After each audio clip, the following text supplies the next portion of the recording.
क्या आप जानते हैं कि इतिहास की शुरुआत राजाओं से नहीं बल्कि आदिम मानव से हुई थी? आगे जानने से पहले प्लीज लाइक एंड सब्सक्राइब जरूर कर दीजिएगा। चलिए अपने टॉपिक पे आते हैं। नमस्कार दोस्तों, इतिहास का सबसे पहला विषय माना जाता है प्रागैतिहासिक काल। इस समय इंसान के पास ना तो लिखने की भाषा थी और ना ही आधुनिक औजार। आदिम मानव गुफाओं में रहता था, पत्थरों से औजार बनाता था और शिकार करके अपना जीवन चलाता था।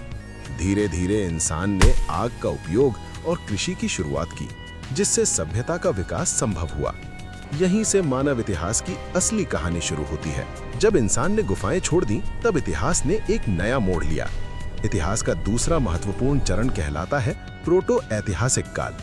इस काल में इंसान ने स्थायी जीवन की शुरुआत की, खेती विकसित हुई, गांव बसे और इंसान ने पहली बार सभ्यता की नींव रखी।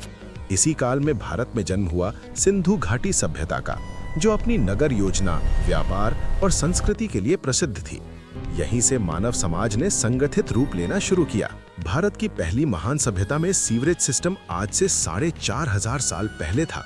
हम बात कर रहे हैं सिंधु घाटी सभ्यता की। ये सभ्यता लगभग 2600 ईसा पूर्व में विकसित हुई। इसके प्रमुख नगर थे हड़प्पा और मोहनजोदड़ो। यहाँ की नगर योजना बेहद उन्नत थी।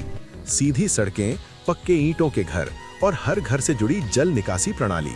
लोग व्यापार करते थे, माप तौल की एक समान प्रणाली थी और जीवन व्यवस्थित व अनुशासित था।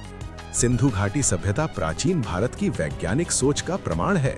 इतनी उन्नत सभ्यता अचानक खत्म कैसे हो गई?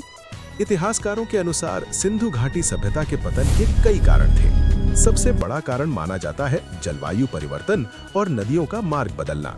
सरस्वती नदी के सूखने से खेती और व्यापार पर गहरा असर पड़ा।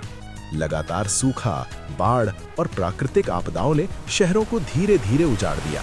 कुछ विद्वान बाहरी आक्रमण की संभावना भी बताते हैं, लेकिन इसका ठोस प्रमाण नहीं मिला। इस तरह एक महान सभ्यता का अंत हुआ, लेकिन इसकी विरासत आज भी इतिहास में जीवित है।